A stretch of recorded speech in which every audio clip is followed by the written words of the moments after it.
राधा राधा राधा। संसार में सबसे श्रेष्ठ कौन? जो भजन करता है। भजन करने वालों में सबसे श्रेष्ठ कौन? श्रेष्ठ भजन करने वाला कौन माना जाता है? तो बोले सर्वभूतेषु यः पश्येत् भगवत भावमात्मनः भूतानि भगवत्यात्मन्येषु भागवतोत्तमः। जो अपने अंदर और सबके अंदर अपने इष्ट देव को देखता है, कहीं न्यूनाधिक नहीं, कहीं छोटा बड़ा बुरा भला नहीं देखता, अपने अंदर और सबके अंदर अपने ही आराध्य देव को देखता है। चाहे प्राणी हो चाहे पदार्थ हो, सब में मेरा प्रभु विराजमान है। जो भगवत स्वरूप में स्थित रहता है, जिसकी ये सिद्ध दृष्टि है कि यहां भी प्रभु है, यहां भी प्रभु है, यहां भी प्रभु, कोई कण नहीं जो प्रभु ना बने हो, वो सबसे बड़ा भजनानंदी माना जाता है। श्रेष्ठ महान भागवत कौन? भगवत्यात्मन्येषु भागवतोत्तमः। उत्तम महाभागवत हो जो अपनी आत्मस्वरूप प्रभु और सर्वत्र प्रभु विराजमान है, ऐसा अनुभव करते हुए भजन कर रहा है। सब में मेरे प्रभु विराजमान, यहां भी बाहर भी सब जगह प्रभु विराजमान। गृहीत्वापीन्द्रियैरर्थान् यो न द्वेष्टि न हृष्यति विष्णुर्मायामिदं पश्यन् स वै भागवतोत्तमः।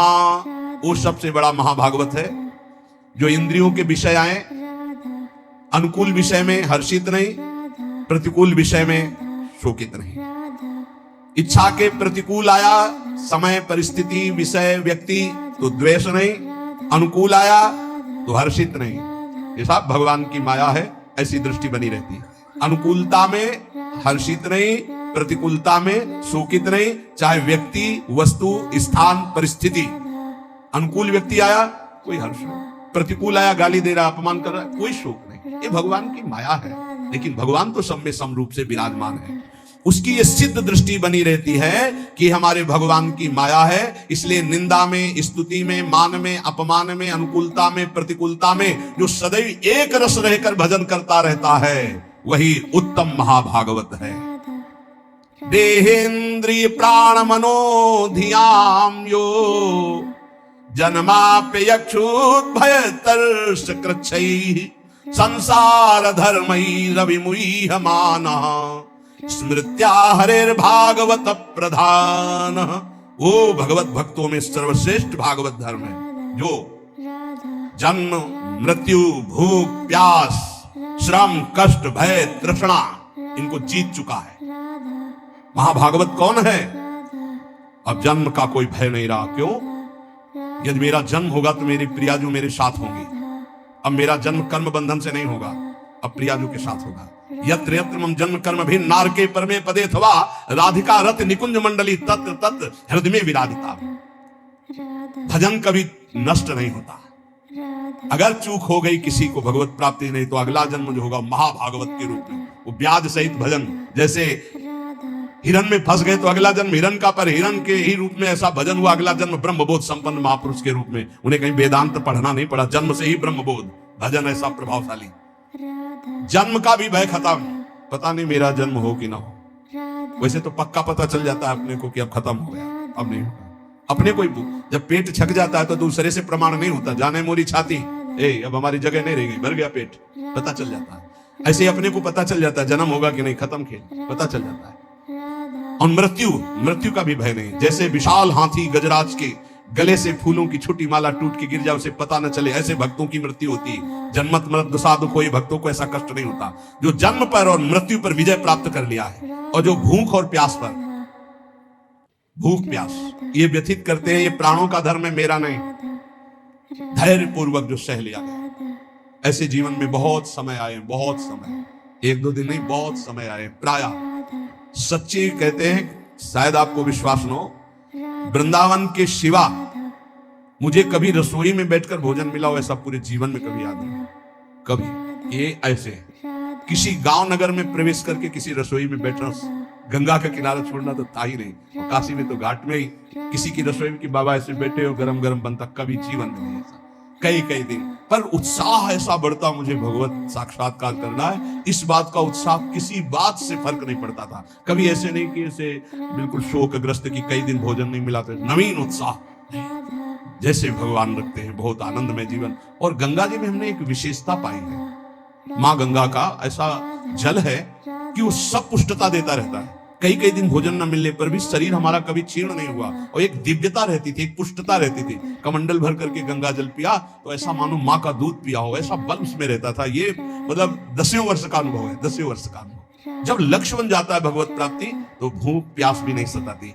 यही भागवती कृपा का बल होता है, कोई फर्क नहीं पड़ता, क्योंकि अंतर में जो हमारा निरोग स्वभाव, निरोग विचार, निरोग अवस्था है, वो हमें बचाए हुए है। और अगर हम इस रोग में होते तो बहुत परेशान हो जाते, फिर कुछ नहीं होने वाला।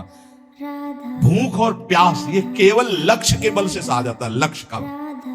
और फिर जब आनंद की अनुभूति होती तो इसकी कोई चिंता ही नहीं रहती। परीक्षित जी कह रहे हैं महाराज श्री सुखदेव जी से कि एक दिन की प्यास ने इतना विकल कर दिया था कि ब्रह्म ऋषि ने आंख नहीं खोला तो मरा हुआ सांप उनके गले में डाल दिया।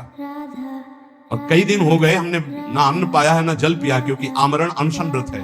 पर यह भूख प्यास मुझे बिल्कुल कष्ट नहीं दे रही, क्योंकि आपके श्रीमुख से निकली हुई कृष्ण कथा अमृत पान करके मेरा हृदय आनंदित हो रहा है। फिर श्रम, किसी भी तरह का कोई भी श्रम आपको परास्त न कर पाए। दिन भर आप लगे रहें पर आपको ऐसा महसूस ना हो कि बहुत थक गया। अगर ये महसूस होता है तो दो बातें नोट कर लेना, आप ब्रह्मचारी नहीं है और आपका लक्ष्य भगवत प्राप्ति नहीं है। दो बातें नोट कर लेना। अगर दो बातें हैं, भगवत प्राप्ति और ब्रह्मचर्य ठीक है, तो ये शब्द नहीं आ सकता कि बहुत थक गया। शरीर स्वस्थ होना चाहिए। अगर रोग ग्रसित है तो बात अलग है। और कष्ट, भारी से भारी पीड़ा के समय भी एक आनंद की गुफा है अंदर। भजनानंदी महात्मा उस आनंद की गुफा में वातानुकूलित कक्ष में रहता है, बाहर आग लगी लगने दो। कष्ट की भारी स्थिति में भी एक आनंद की स्थिति होती है, जिसमें बड़े बड़े गुरुजन विराजमान रहे। पूज्य महामहिम श्री गुरु अर्जुन देव जी महाराज, गुरु तेग बहादुर जी महाराज, श्री ठाकुर हरिदास जी, प्रहलाद जी, मीरा जी, नरसिंह मेहता, ये बड़े बड़े महापुरुष उसी गुफा में, आनंद गुफा में मस्त है। बाहर से आग लगाई जा रही, बाहर से कष्ट दिया जा रहा है, विष पिलाया जा रहा है। वो आनंद गुफा के अंदर भी है। उसका दरवाजा खोल लीजिए, वो दरवाजा खुलता है नाम जब से। जब पहले पाप नष्ट हो, ज्ञान प्रकाश हो, अंधकार हटे, तो ही आपको दरवाजा मिल जाएगा। सोई अंदर चले जाइए, अपने स्वरूप में आ जाइए, कोई भय नहीं। नैनम छिन्दन्ति शस्त्राणि नैनम दहति पावका न चैनम क्लेदयन्त्यापो न शोषयति मारुता। ये आपका स्वरूप है, कोई कष्ट आपको छू नहीं सकता। और फिर भय, भय किस बात का? सर्वत्र मेरा प्रीतम है, तो भय किस बात का? और तृष्णा, ये बहुत खतरनाक डाइन है तृष्णा। भोगे हुए भोग को पुनः भोगने की चाहत का नाम तृष्णा। ये मारे है पूरे संसार को। भोग भोग के मरने लायक हो गए, फिर भी भोग। शरीर, जन्म मृत्यु, भूख प्यास प्राणों का धर्म, श्रम कष्ट इंद्रिय मन का धर्म, भय बुद्धि का धर्म, तृष्णा गलत स्वभाव। तुम कहीं हो ही नहीं प्यारे, क्यों परेशान हो? हर चीज साक्षी बन, दृष्टा बन इनका। पर ये दृष्टा गुरु कृपा से ही बना जा सकता नहीं। दृष्टि और दृष्टा सब घसीट लेगी माया, बहुत विचित्र है। दृष्टा बने हुए भोग करोगे और कहोगे हम दृष्टा है, फिर नरक भी मिलेगा, तब भी बने रहना दृष्टा। जो पुरुष, देखो ध्यान दीजिए, जो खास बात है, संसार धर्मई रवि मुह्यमानः स्मृत्या हरेर भागवत प्रधाना। जो भगवान के नाम की स्मृति में इतना डूबा हुआ है, इन सब का कोई प्रभाव से परास्त नहीं कर पाता, वही मां भागवत है। जन्म मृत्यु भूख प्यास श्रम कष्ट भय तृष्णा, किसी का प्रभाव नहीं। राधा राधा राधा। न काम कर्म बीजानाम यस्य चेतसि संभवः वासुदेवैक निलयः स वै भागवतोत्तमः। जिसके मन में किसी भी नवीन भोग भोगने की इच्छा नहीं है,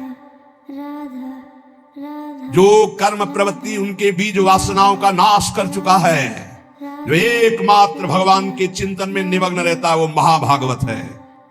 किसी भी भोग, अंदर खुद पूछो क्या चाहिए, जब कुछ उत्तर न मिले, जाहे न चाहिए कबो कुछ नहीं, ना उत्तम ना धम न सत ना सत, शांत, कुछ नहीं चाहिए। ये कब होता है? भजनानंदी महात्मा भजन में तृप्त रहता है, उसे कोई चाह नहीं रहती। जो एकमात्र भगवान में निवास करता है, भगवदानंद में, कोई नवीन भोग भोगने की इच्छा नहीं, कोई कर्म प्रवृत्ति का बीज ही नहीं, क्योंकि अब कुछ चाहिए ही नहीं। सब कर्म होते हैं कामना से, कामना से कर्म, कर्म से बंधन, फिर कामना, यही चक्र चलता रहता है। जो निरंतर भजन में इतना डूबा हुआ है कि कोई वासना नहीं, कोई इच्छा नहीं, कोई कर्म प्रवृत्ति की चाह नहीं, वो भगवत प्राप्त महाभागवत है। न यस्य जन्म कर्माभ्याम न वर्णाश्रम जाति भी सज्जतेस्मिन्नहं भावो देहे वै सहरे प्रिया। जो इस शरीर अभिमान से मुक्त हो चुका है, अपनी जाति कुल धर्म आदि का कोई अभिमान नहीं, सत्कुल में जन्म लेना, तपस्या, कर्म, वर्ण, आश्रम, इन सब के अहंकार से जो रहित है, निश्चय वो भगवत प्राप्त महात्मा भगवान का महाभागवत है।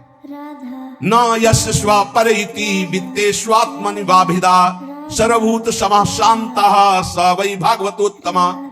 जिसको धन संपत्ति का कोई राग नहीं रह गया, शरीर में अहंकार नहीं रह गया, परिवार में अपना पराया नहीं रह गया, सब पूरा विश्व हमारा परिवार, शरीर में अहंकार नहीं, और 1 रुपया अपने पास नहीं, अपने नाम नहीं, अपना नहीं। जो सर्वत्र समस्वरूप परमात्मा को देखता है, किसी भी घटना से, किसी भी उससे विक्षिप्त नहीं होता। अच्छा हुआ, जो हुआ अच्छा हुआ, भगवान की बड़ी कृपा, इसमें भी कोई मंगल होगा, और शांत रहता है हर परिस्थिति में। वो भगवान का उत्तम महाभागवत है, उत्तम भक्त है। त्रिभुवन विभव हे तवेप्य कुंठ स्मृति रजितात्म सुरादिभिर्विमिग्रयात् न चलति भगवत पदारविंदाल्लव निमिषार्धमपि यः स वैष्णवाग्रह। ये विश्राम की तरफ सत्संग है, ये श्लोक को ध्यान से सुन लो।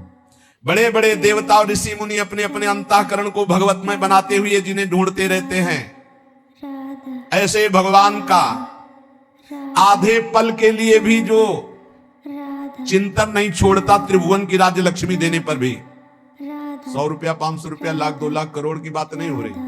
त्रिभुवन का पूरा वैभव दिया जाए और कहा जाए आधे पल के लिए प्रभु को भूल जाओ, वो नहीं भूलेगा।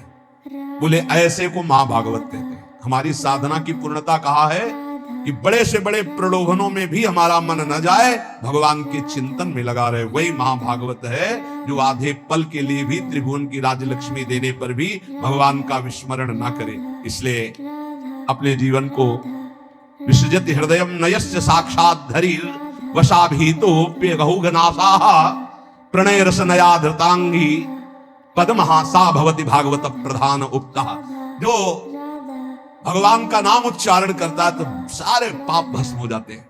अगर ऐसे बोले राधा, अपने लोग जो जय जय श्री राधे बोलते, दूर तक जब नाम ध्वनि जहां भी जाएगी, वैसे आप जहां गांव घर में भी निवास करते हो, 3 बार तो जोर से चिल्ला के बोला ही करो जय जय श्री राधे।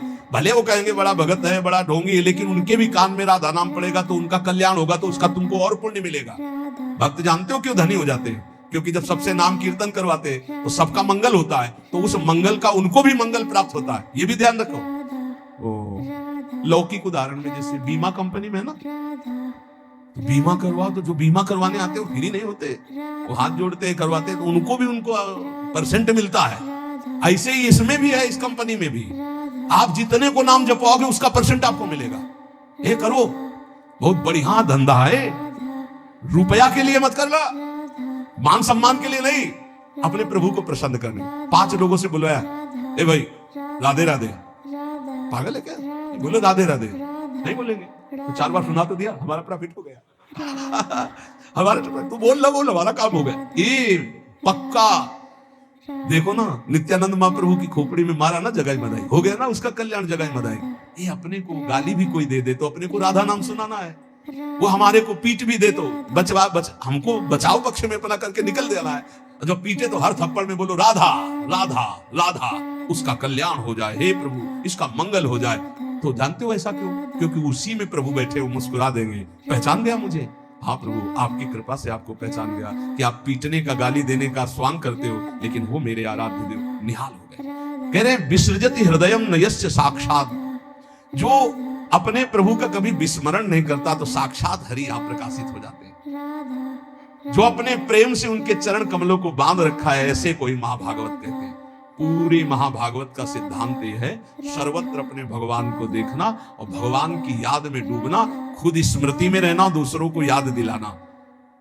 देखो भक्तों का एक प्रभाव होता है, निकले तो चाहे कोई उपहास में कहे ए बाबा राधे राधे, निकला ना राधे राधे, ए बाबा जय श्री राम, ऐसे भले उपहास में भी बोले तो उसको भगवान की याद आएगी। भगवत भक्तों का ऐसा प्रभाव होता है। अपने सत्संगियों को चाहिए घर में कीर्तन करो, अपने घर वालों को 5 मिनट नाम जपना सिखाओ, अपने बच्चों को बैठा लो 5 मिनट नाम जप करवाओ, नहीं तो यही पिटाई करेंगे तुम्हारी जवान होके।